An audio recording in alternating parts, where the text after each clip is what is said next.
오늘 설교를 시작하면서 좀 우스운 이야기를 해서 좀 미안한 마음이 있긴 합니다만, 어느 헬스 클럽에 이런 문구가 있다고 합니다.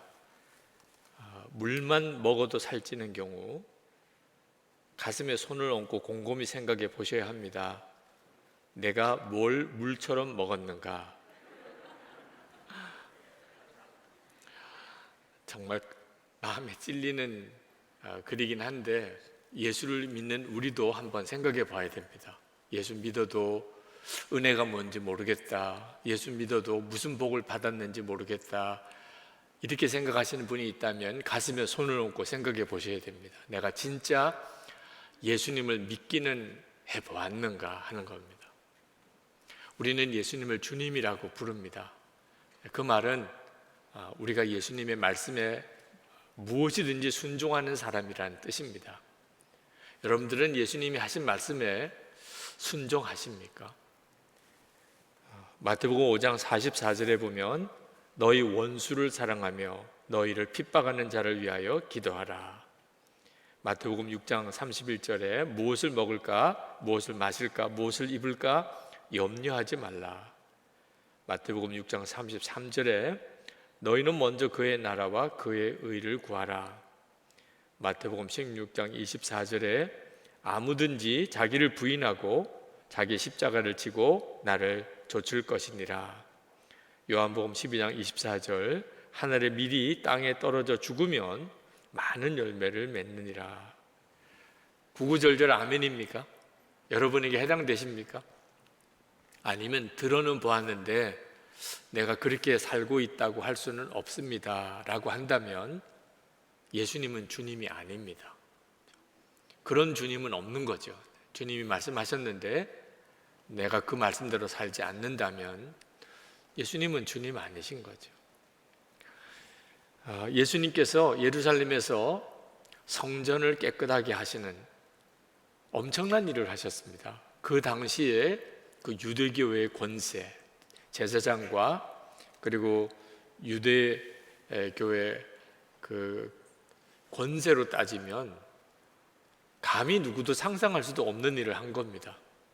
성전에서 제사 드리기 위해서 팔고 있는 그런 양과 소, 비둘기를 파는 상인들, 환전하는 환전상들의 상을 뒤집어 엎고 채찍질하면서 그들을 다 내쫓았어요. 이건 엄청난 충격이었습니다. 그 때문에 예수님에 대해서 사람들의 관심이 굉장히 커졌어요.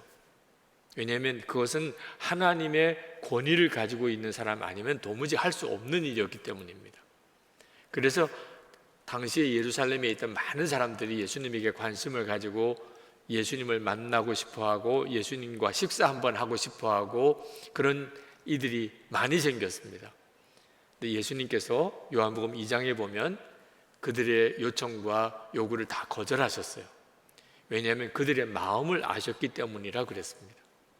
그들이 예수님이 행하시는 놀라운 일을 보고 예수님과 가까이 하려고 관심을 가지는 거지, 진짜 예수님이 그리스도인 것을 믿고 주님께 온전히 순종하려고 하는 믿음은 아니었기 때문에 주님께서 그들과 더 이상 교제하지 않으셨어요. 근데 예수님께서 이제 그 일 후에 갈릴리 고향으로 내려오시게 됩니다. 내려오시는 길에 사마리아 지역을 거치면서 사마리아 여인을 만나서 그를 구원하시고, 그로 인해서 사마리아 사람들과 한 이틀을 머무시면서 천국 복음을 전하시고 사마리아 일대에 부흥이 일어나게 됩니다. 예수님이 정말 마음이 기쁘셨어요. 그 이후에 다시 이제 고향으로 내려오시는데 마음이 굉장히 불편하셨습니다.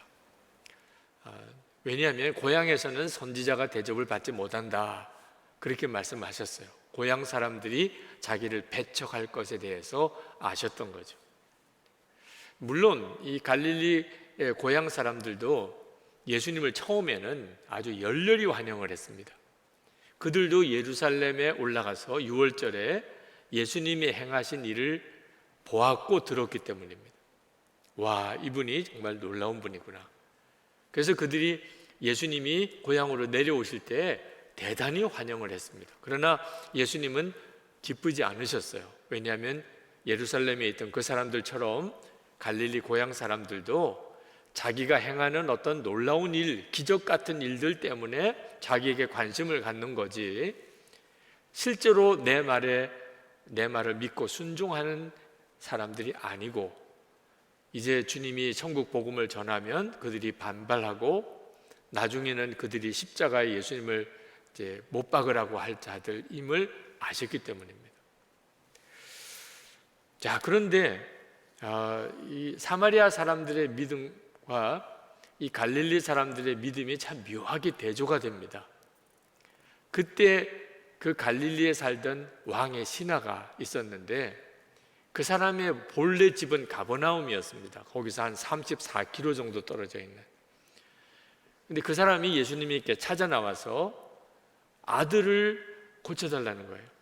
아들이 지금 죽어가고 있는데 예수님께서 가버나움까지 가셔서 아들을 좀 살려달라고 아주 간청을 합니다. 예수님이 그 왕의 신하의 간청을 들으시고 마음이 안 좋으셨어요. 그래서 아주 차가운 듯한 말씀을 하십니다. 48절에 보면 너희는 표징이나 기이한 일들을 보지 않고는 결코 믿으려고 하지 않는다. 이 왕의 신하가 예수님이 기적 행하는 분인 것만 믿고 온 거라는 거죠. 예수님이 그걸 아시니까 선뜻 마음이 이렇게 가지 않으셨어요. 예수님이 사마리아 지역을 거쳐올 때 그때 만난 사마리아 사람들은 기적과 상관없이 예수님을 믿었습니다. 사마리아 여인은 무슨 기적 체험한 기사가 없어요. 그냥 자기 같은 사람도 하나님이 기억하시고 사랑하신다는 것, 예수님을 통하여 경험한 겁니다. 그리고는 이 여인이 완전히 뒤집어졌어요. 물 항아리 다 내버려 두고 마을로 뛰어들어가서 자기를 그렇게 천대하고 멸시하던 마을 사람들에게 예수 그리스도를 전한 거예요. 기적 없이도 얼마든지 예수님 믿고 이렇게 변화될 수 있다는 거죠. 사마리아 사람들도 기적을 경험했던 기사가 없어요. 자기들이 도무지 함께 상종하기 싫어하던 어떤 여인이 사람이 완전히 달라진 겁니다. 진짜 메시아를 만나지 않았다면 이 여인이 이렇게 바뀔 수 있을까? 그래서 그들이 충격받고 예수님에게 나온 거예요. 그리고 예수님과 함께 이틀을 더 지내면서 예수님으로부터 천국 복음을 듣고 그 사마리아 사람들이 스스로 예수를 믿었는데, 기적 없이도 무슨 놀라운 일을 행하신 거 아니라도 주님의 말씀만 듣고 예수님을 잘 믿고 삶이 변화될 수 있다는 거죠. 자, 예수님께서 그토록 간절히 제발 가버나움으로 내려오셔서 아들을 고쳐주십시오, 그렇게 2번이나 간청하는 이 왕의 신하에게 돌아가거라, 내 아들이 살 것이다, 그렇게 말씀하셨습니다. 자, 이 말씀은 뭔가 기적이 있어야 믿는 사람에게는 굉장히 어려운 말씀이에요. 뭔가 이렇게 눈에 보이도록 믿을 만한 무슨 일이 일어나야 믿겠다는 사람에게는 이 말씀은 사실 정말 받아들이기 쉽지 않습니다. 아무것도 없는데, 예수님 꼭 모시고 가야 되겠는데 그냥 살아났으니 가라니, 세상에 이렇게 막연할 수 있습니까? 근데 이 왕의 신하가 큰 갈등이 있었겠지만 예수님을 만나고서 예수님에 대한 마음의 심령의 변화가 일어납니다. 그래서 아들이 살아났다는 것에 대한 확인이 되지 않았지만 주님이 말씀하셨다면 그러면 가야지, 이렇게 생각이 든 거예요. 그래서 그가 말씀에 순종하여 가버나움 집으로 그냥 내려갑니다. 그러니까 내려가다가 집에 종이 막 달려오는 것을 만나요. 아들이 어떻게 됐느냐? 아들이 열이 다 내렸습니다. 도대체 언제 그런 일이 일어났느냐? 들어보니까 예수님께서 돌아가라, 내 아들이 살 것이다, 그 말씀하신 그때였어요. 그리고 온 집안이 다 예수를 믿었다는 거죠. 오늘 말씀이 주시는 메시지가 이겁니다. 이 왕의 신하가 기적을 바라고 예수님께 왔었지만 그가 오히려 순종의 믿음을 얻게 되고 진짜 예수님을 바라보는 눈이 열리게 된 겁니다. 이 요한복음은 이 기사가 예수님이 그리스도라고 하는 두 번째 표징의 기사라고 말씀하고 있어요.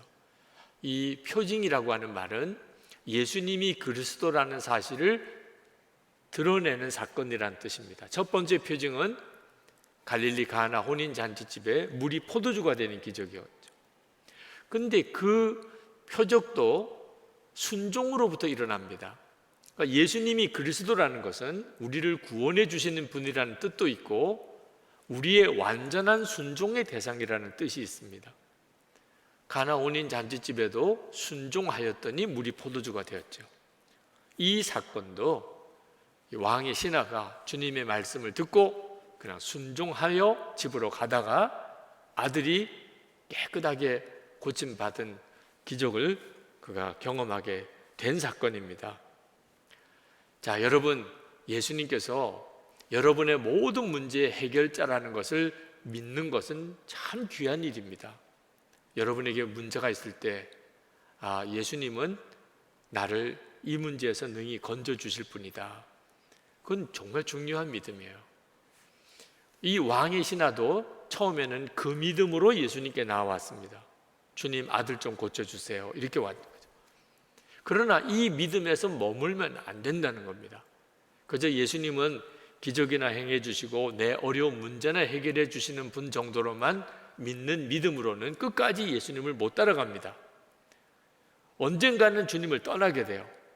환난이 오거나 고난이 닥치거나 시험이 오면 기적만 바라보는 믿음으로는 끝까지 예수님을 믿을 수가 없어요.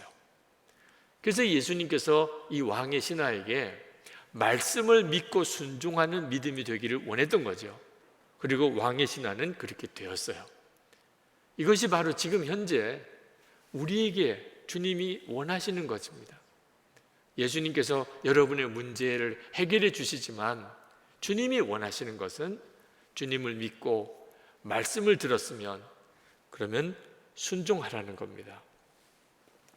성경은 우리가 예수님을 믿으면 우리의 모든 어려운 문제가 다 해결되어서 편안하고 성공하고 그리고 놀라운 일이 벌어진다고만 약속하지 않습니다. 다니엘이 하나님을 믿고 사자굴에서 건짐을 받는 역사가 있었어요.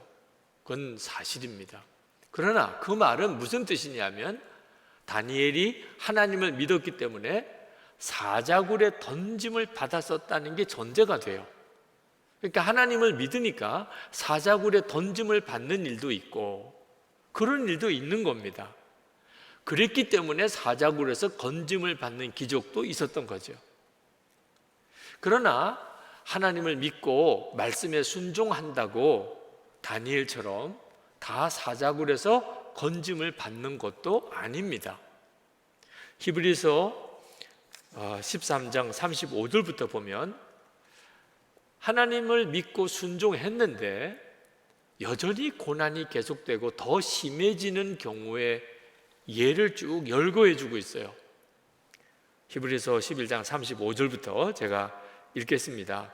여자들은 자기의 죽은 자들을 부활로 받아들이기도 하며 믿음으로 죽었던 자가 살아나는 일도 있었다는 거예요. 또 어떤 이들은 더 좋은 부활을 얻고자 하여 심한 고문을 받되 구차히 풀려나기를 원하지 아니하였으며 또 어떤 이들은 조롱과 채찍질 뿐 아니라 결박과 옥에 갇히는 시련도 받았으며 돌로 치는 것과 톱으로 켜는 것과 시험과 칼로 죽임을 당하고 양과 염소의 가죽을 입고 유리하여 궁핍과 환난과 학대를 받았으니 이런 사람은 세상이 감당하지 못하느니라. 그들이 광야와 산과 동굴과 토굴에 유리하였느니라. 그러니까 어떤 사람은 믿고 순종하였더니 기적적인 변화 또 놀라운 승리가 있었습니다. 그러나 믿고 순종하였는데 여전히 고난이 계속되고 그로 인해서 순교하는 일도 많았습니다. 예수님을 잘못 믿어서 그런 건가요? 그들이 예수를 믿고 순종했는데 어떤 기적 같은 일이 일어나지 않은 것은 그들이 잘못 믿어서 그런 건가요? 아니라는 겁니다. 그들이 상이 더 크다는 거예요. 40절에 보면 이는 하나님이 우리를 위하여 더 좋은 것을 예비하였은지요. 말씀에 순종했더니 오히려 더 어려움이 생겼습니다. 이건 더 좋은 상급이라는 거예요. 여러분이 이 사실에 대한 믿음이 분명해져야 비로소 예수님을 진짜 믿는 겁니다. 예수님은 우리의 주님이세요. 우리가 바라는 것은 기적이 아니고 예수님이 주님 되심입니다. 우리에게 있어서 예수님은 온전한 순종의 대상일 뿐이에요. 이것이 예수님을 잘 믿는 겁니다. 여러분 중에는 그 말씀이 굉장히 받아들이기 힘든 분들이 있으실 거예요.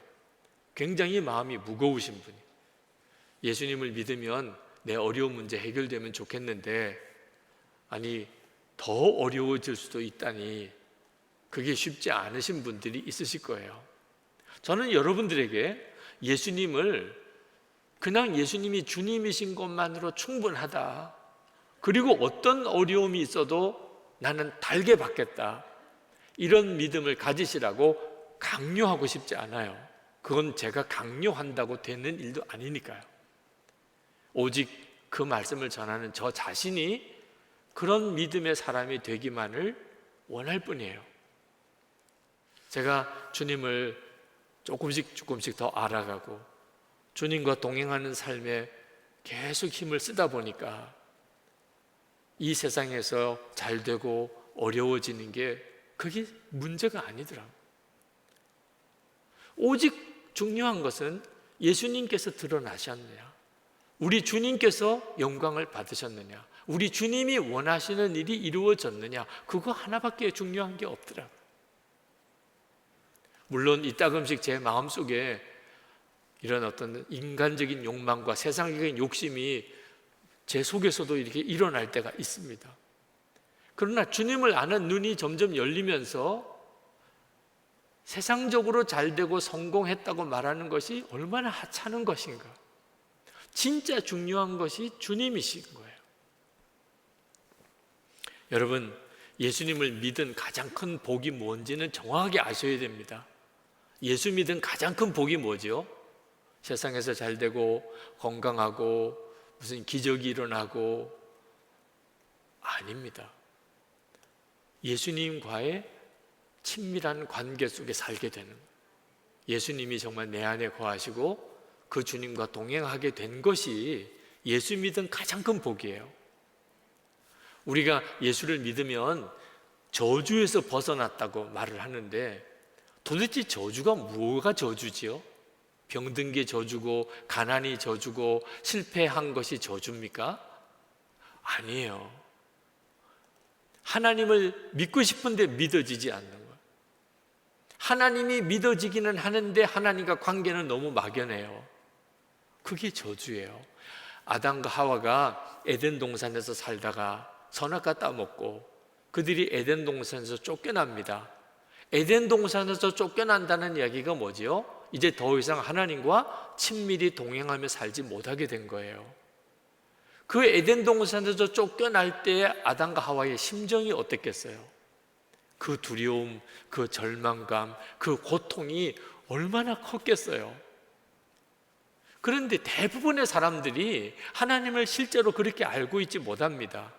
에덴 동산에서 쫓겨난 아담과 하와처럼 하나님이 믿어지지 않고 너무 하나님과 거리감이 느껴지고 믿어도 막연해요.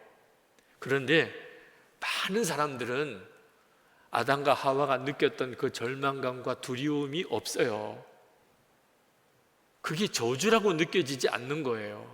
왜 그렇죠? 늘 그렇게 살았으니까요. 태어날 때부터 그렇게 살았으니까. 하나님과 친밀한 관계 속에 사는 게 뭔지를 알지 못해요. 그래서 그저 하나님은 계신지 안 계신지 모르는 분이구나, 하나님과 관계는 믿기는 해도 그저 너무 막연한 그런 관계구나. 그게 당연한 건 줄로 알아요. 성경을 읽어보면 하나님이 안 믿어지고 하나님과 관계가 먼 것은 그게 저주라는 걸 알게 돼요. 모르니까 저주 가운데 있는데도 안타까움도 두려움도 갈망도 없는 거예요. 그것을 알고 나면 예수님이 내 마음에 계시구나, 이 사실이 깨달아지고 그 예수님과 동행하며 살 수 있게 된 것이 얼마나 놀라운 것이냐 말이에요.